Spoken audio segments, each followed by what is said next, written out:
Good evening. I'm going to go over the development of the bell curve model for coronavirus. And just to get started, we'll do a quick review of the difference between case fatality rate and mortality rate.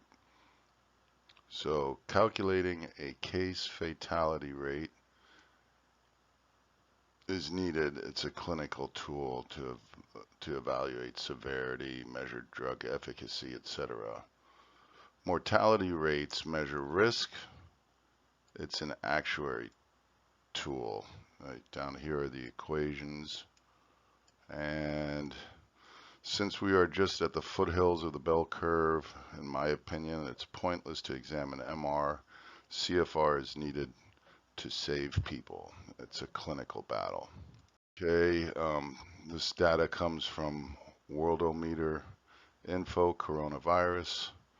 I pasted the data into an Excel spreadsheet, and I kind of have pointed this out before.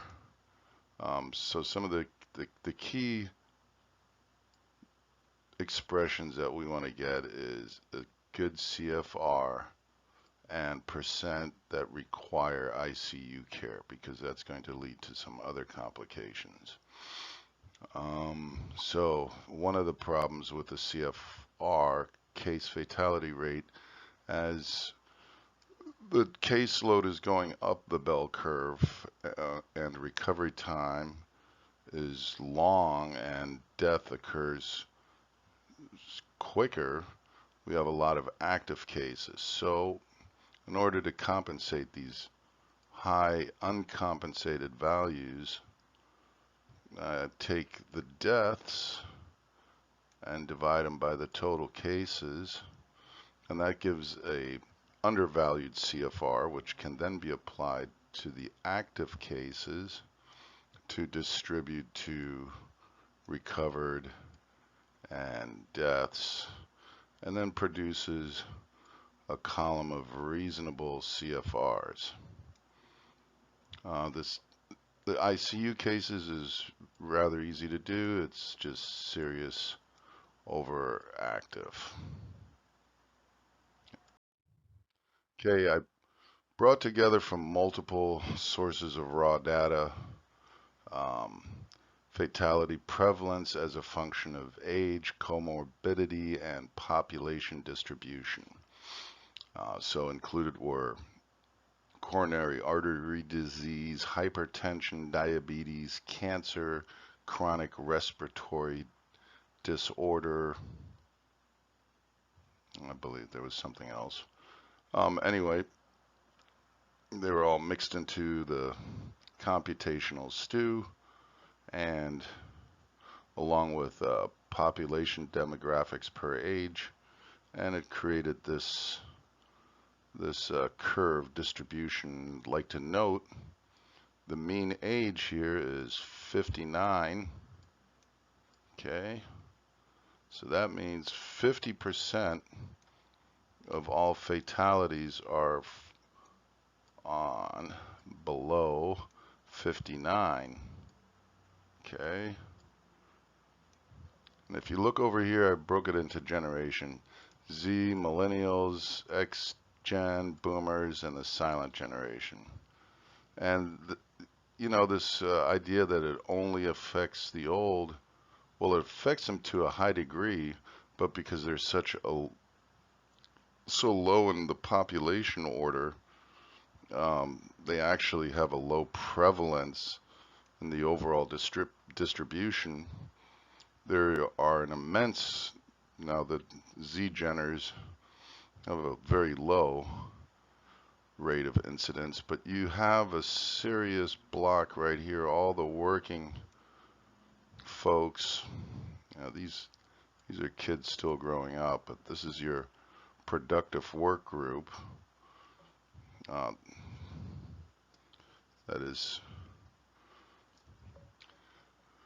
at risk. Also, I'd like to note that the age distribution for hospitalization is pretty flat. I mean, we're talking 20 to 40, 45, 60, 70, 80, 80 plus. Of course, below 19 is very low, but so we'll get to that. Well, the reason this is important to realize is 23 of serious cases will develop acute respiratory distress syndrome. Takes 15 years to recover. So if you survive there, you still got issues. Okay, so now I'm going to go quickly over how I built and calibrate a bell curve to known data. Using Excel function normal distribution, which takes the argument x, mean, standard deviation, and type. For probability distribution, type is false. For cumulative, type is true. The green is cumulative, and the black trace is probability. So that's per day or per bracket. So in my case, I let x be days. The mean is the days to the peak, and standard deviation was just the mean divided by 5. And then I calibrate known data to the bell curve using compounding growth rate. Here's the equation. And you basically pick these 2 points and the time in between, and you plug it in here. So it's day 60, day 37, and on average get around 21% per day. Here's some important fixed constants that were used. Herd immunity at 85% of total population. Recently came out only 14% of population will be diagnosed affected. Average hospital stay is 12 days. Staffed bed occupancy on any day is the sum of 11 trailing days and plus current admission in the models that I developed. Okay, some good news. As of March 24, the rate of growth in the U.S. has gone from almost 35% a day to roughly 22% a day, but we have a long ways to go. You are here. So some key limitations with bell curve modeling. Unlike herd of animals transmitting disease within the herd community unknown, humans become aware of the transmission and begin to take evasive action, and this will distort the bell curve. Nonetheless, the bell curve does provide a rough estimate. I assume many people, at least 40% in the herd, will continue to act in an unwitting fashion, the deer in the headlight stare. So that will unfortunately ensure similitude between actual distribution and the idealized normal distribution. So that's a note to all that aren't taking this serious yet. Okay, now I can go over, examine some cases here. This is New York. I calculated that New York will peak on the 22nd. They definitely have, because of the high rate of transmission and insufficient hospital beds, they definitely will have they have a hospital, they have a load, they have an overload. They don't have enough hospital beds. At the peak of the virus caseload, they will have 6,700 cases. You know, this is current admissions plus 11 trailing days. When it's all said and done, 5,000 will have ARDS, nearly 40,000 will have passed away. On Oahu, we kind of started late, so expect a late peak June 14. We have sufficient beds available, so there's 844 beds available based on some calculations I did with data that was available on the web. At the peak, there should be about 400 and some odd cases, so we should be okay. We'll have 500 folks with ARDS and about 4,000 people passed away. One nice piece of news, I noticed a substantial increase in mask wearers in Honolulu. Bravo. From 2 weeks ago, maybe 1 in 30 to 2 in 5 today. Other parts of Oahu still appear behind the curve. I was in a store 2 days ago in another part of Oahu, and maybe 1 in 20 were wearing masks. Okay, for the US, this is the average peak.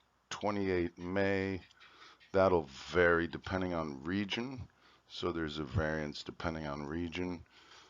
Total US ARDS cases to follow, 200,000. I approximate, based on the CFR, 1.5 million. Okay, it's kind of hard to believe, but I guess what seems extreme today will become obvious tomorrow. Quote from Senator Tom Cotton. Uh, so flattening the bell curve would be great if there was something like a vaccine, or you needed to limit the peak.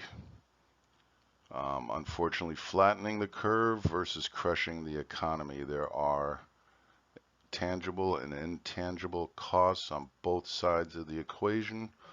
The best solution is all wear masks until vaccine deployment. Okay? Masks are not needed in home or wide open spaces. So conserve your mask filter. Don't wear it while you're jogging or just walking around in the park.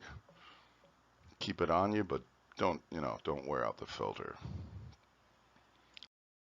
Okay, so speaking economically, how prepared are we for this? I did something a little different. Took the typical U.S. debt to GDP and rescaled it to population size. Right now, this is our debt to GDP, and it's nearly approaching World War II level, where we were in an existential fight. But if I dilute this curve by the growth of population, i.e. the population grows, we find, hey, no worries, we've got plenty of credit. However, when I do the inverse and go US GDP to cap, I also find out we've never been more broke. Some good will hopefully come out of this COVID mess.